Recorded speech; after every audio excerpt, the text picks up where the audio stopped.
Radio Sucesos 101.7 FM presenta su noticiero Sucesos con Milton Pérez y Verónica Larrea. Un periodismo libre para una democracia plena. Los hechos y las opiniones de los sucesos que marcan nuestro tiempo.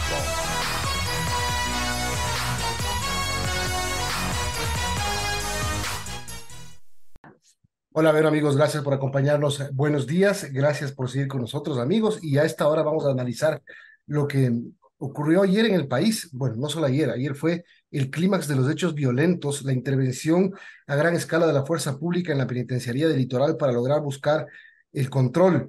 Eh, pero esa violencia generada en Esmeraldas, eh, hechos aislados en Guayaquil, esa difusión de fake news, porque muchas de las imágenes que hablaban de supuestos eh, saqueos en Guayaquil eran imágenes del 2010, del 30S. Es decir, todo se articuló aparentemente para que el país viva momentos terribles. Está con nosotros el general Ramiro Mantilla, ex comandante general de la Policía. General, ¿usted lo ve así? ¿Usted cree que cuando hay estos momentos hay una articulación detrás para que se sucedan los hechos en el país de forma como se suceden? Buenos días. Sí, realmente hay algo planificado, ¿no? No estamos seguros si todo esto viene de una estrategia de estas organizaciones delictivas que en ciertos momentos tienen una articulación perfecta para responder o desafiar al Estado en su conjunto, porque estas organizaciones tienen tanto poder económico que pueden tener recursos ilimitados, ¿no? A diferencia de lo que pasa con el Estado, que los recursos son limitados y los procesos son complicados. Entonces, desafían el poder del Estado y eso es lo que están haciendo. Lastimosamente, los centros de rehabilitación social son la debilidad del Estado, no están controlados.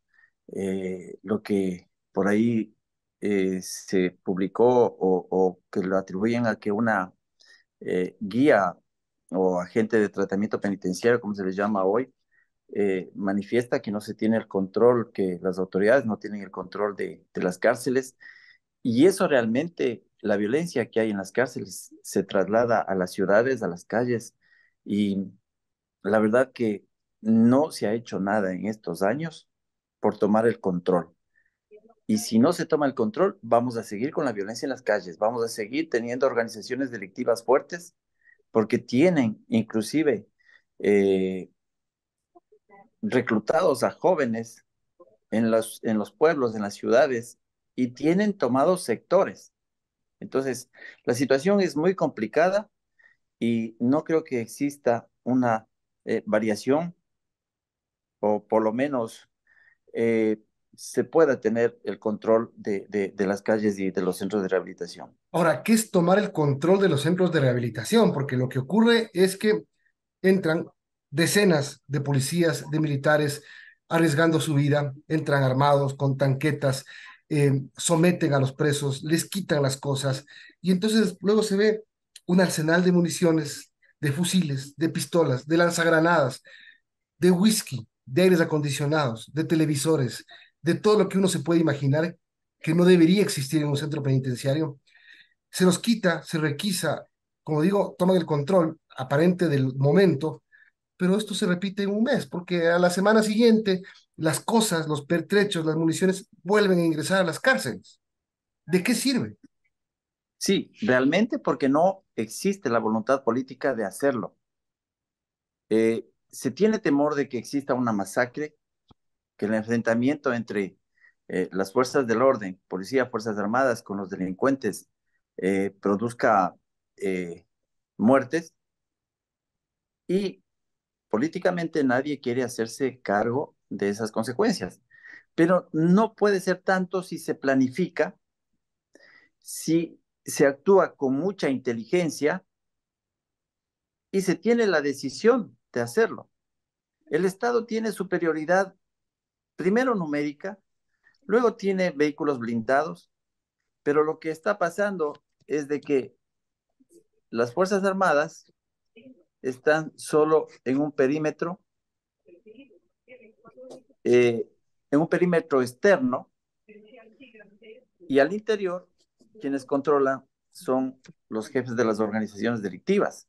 Entonces, si ellos lo permiten, ingresa la policía. Si ellos lo permiten, ingresan Fuerzas Armadas.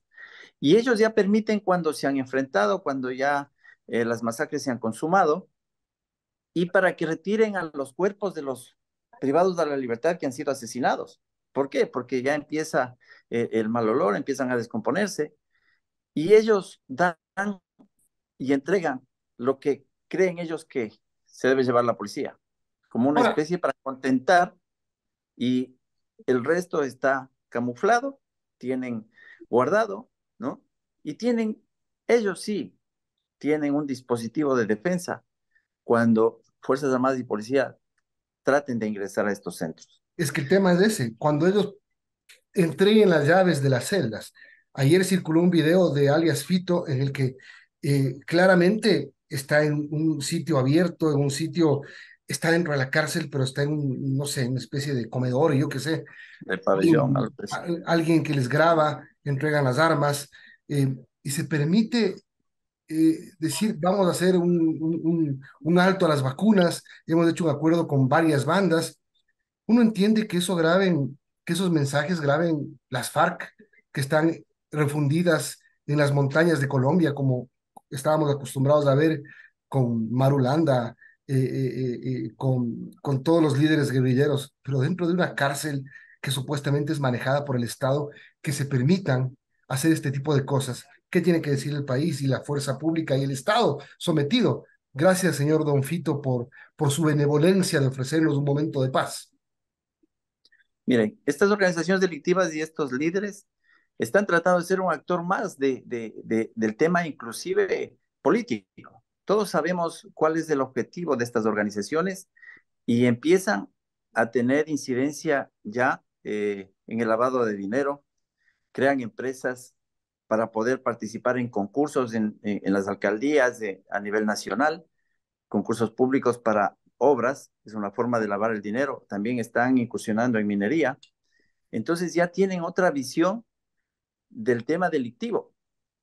Entonces, si es que a futuro el nuevo gobierno no hace lo que debe hacer, y no solo eh, tener al estado de excepción como única alternativa en donde se moviliza tantos recursos por un tiempo y luego no se es consistente, no se sustentan estas intervenciones.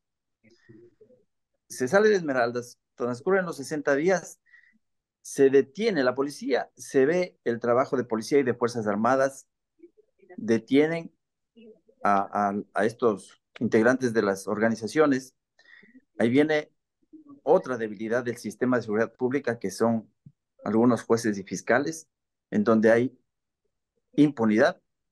Ellos saben cómo salir libres de todo de todo lo que se les acusa. Entonces, el nuevo gobierno primero debe tener un liderazgo fuerte en este tema de la seguridad y hacer una estrategia fuerte de contención.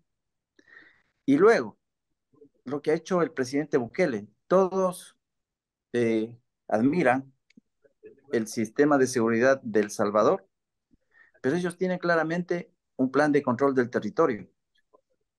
Articulado es controlar, el gobierno debe controlar dónde están estas organizaciones delictivas, tiene que afectarlos en los lugares en donde ellos tienen sus bases de operaciones.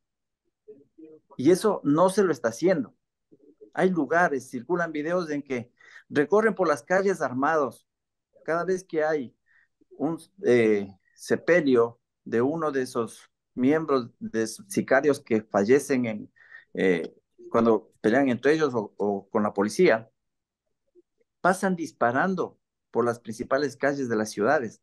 Esas son demostraciones de fuerza que lo hacen.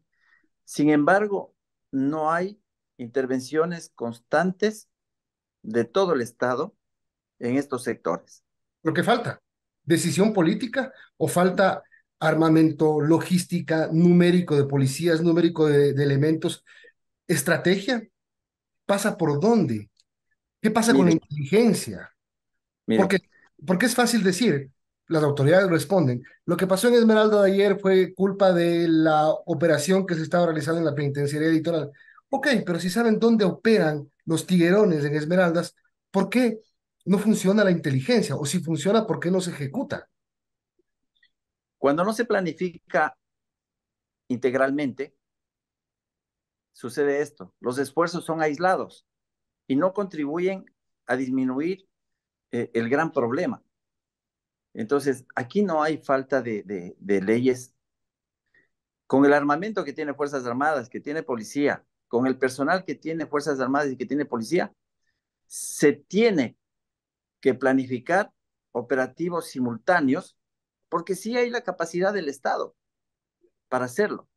Pero lamentablemente, yo pienso que hace falta la voluntad política para que los militares puedan permanentemente apoyar estas operaciones y que exista un periodo de intervenciones a largo plazo y no únicamente ir, decomisar armas, detener a los delincuentes que la policía ya los tiene identificados y salen de ese territorio y todo se reacomoda luego. Suben los que están en la estructura jerárquica de las organizaciones delictivas, enseguida toman el mando y empiezan con mayor fuerza sus actividades ilícitas. Entonces, sí hace falta una respuesta permanente del Estado con los recursos que tiene. Ahora, para mí no concibo de que se va a permitir utilizar las armas que fueron decomisadas a los delincuentes y que utilicen la policía. ¿Por qué Eso no? es, eso es una demostración de debilidad hacia los propios delincuentes. Entonces dice, mira, el Estado, el gobierno no tiene dinero para comprarle las armas a los policías, las armas que necesitan los policías. Entonces eso no está bien en ningún país. Yo, al menos en mi experiencia, he escuchado que se van a utilizar las armas decomisadas a los delincuentes. Esas armas pueden haber sido utilizadas en delitos, posiblemente, y es más que seguro. Pueden haberse cometido homicidios, asesinatos con ese tipo de armas. Y la policía, por un tema moral, por un tema de convicción y algo que es lógico y natural, no pueden utilizar armamento que han sido decomisados a delincuentes. Qué complejo todo, señor excomandante. Yo le saludo Verónica Larrea y quiero preguntarle sobre su evaluación respecto a los estados de excepción, porque se han decretado al menos 11 estados de excepción y ¿han servido de algo? ¿Usted cree que ha servido de algo o qué más debería hacer el Estado, la policía para controlar esta situación que parece que se activa por momentos, ¿no? De manera estratégica. Mire, los estados de excepción servirían si luego existe una estrategia social y comunitaria. El estado de excepción sirve para pacificar las zonas de conflicto. Supongamos el ejemplo más práctico de sociovivienda. En sociovivienda existe, hubo un proyecto que se creó con viviendas para mejorar la calidad de vida de la gente que vivía en los esteros en Guayaquil y se construyó viviendas y se pasaron a vivir todas las familias que estaban en el estero, pero se pasaron con todas sus actividades, es decir, con toda la problemática social.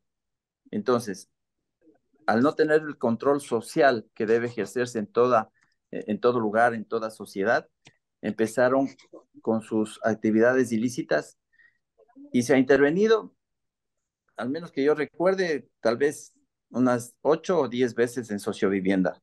Pero la intervención ha sido únicamente de policía y Fuerzas Armadas en algunos casos, pero no existe la intervención del Estado, no existe el tema de el MIES, por ejemplo, la Dirección de Educación, Salud, para tratar temas de salud pública, por ejemplo, el tema de las adicciones. Hay muchos jóvenes que han salido del sistema educativo y que están engrosando las filas de las bandas de las organizaciones delictivas. Entonces, el Estado en su conjunto no está actuando después de la intervención de Policía Nacional y Fuerzas Armadas. Entonces, no está reconstruyendo el tejido social que está roto. Y eso es lo que está pasando. Eh, a futuro se tiene que pensar mucho en las intervenciones integrales y de largo plazo en estos lugares para mejorar entornos, para mejorar y sacar a los delincuentes que en muchos casos son pocos, pero juegan con el temor de la gente. Y eso es lo que está faltando en mi criterio. A todo esto se suma la violencia política inédita en el país. Lo que ocurrió el domingo con el alcalde de Manta parecería la gota que derramó el vaso y ojalá sea la última por lo que el país está viviendo. Estamos en medio de una campaña electoral además, eh, pero no es el único caso. Se produjeron varios casos más, solo en este año por lo menos 10 atentados, muertes, por ejemplo, el candidato a la alcaldía de Salinas, el candidato a la alcaldía de Puerto López, es decir, esa violencia política que obedece también ¿a qué? Al narcotráfico, a la narcopolítica, ¿a qué? El narcotráfico es la principal amenaza que tiene nuestro país en el tema de seguridad. El narcotráfico y ya luego el microtráfico, la venta de drogas en las calles, lamentablemente es un negocio ilegal que deja muchos beneficios económicos y luego de eso se mueven todas las economías ilegales. Hay investigaciones en las que un traficante de poca importancia a través de los bancos del barrio deposita al menos 500 a 800 dólares diarios producto de la venta de drogas. Entonces, ese negocio está siendo tomado por estas organizaciones. La Policía Nacional, la Dirección Antinarcóticos, hace poco publicó un reporte de cómo está estructurado la delincuencia organizada a nivel nacional. Al menos hay 10 grupos nacionales, me parece, y 3 internacionales que están teniendo el control de la venta de drogas, de todo lo ilegal, minería ilegal inclusive, vacunas, extorsiones, y la verdad no se ve una estrategia articulada de las instituciones de seguridad pública. Es urgente, es urgente que se trabaje en equipo, porque eso es lo que esperamos todos, que se coordine el trabajo de policía, fiscalía, función judicial y el SNAI. Entonces, si esas 4 instituciones que representan la seguridad pública, que es responsabilidad del gobierno central, no habrá un buen futuro.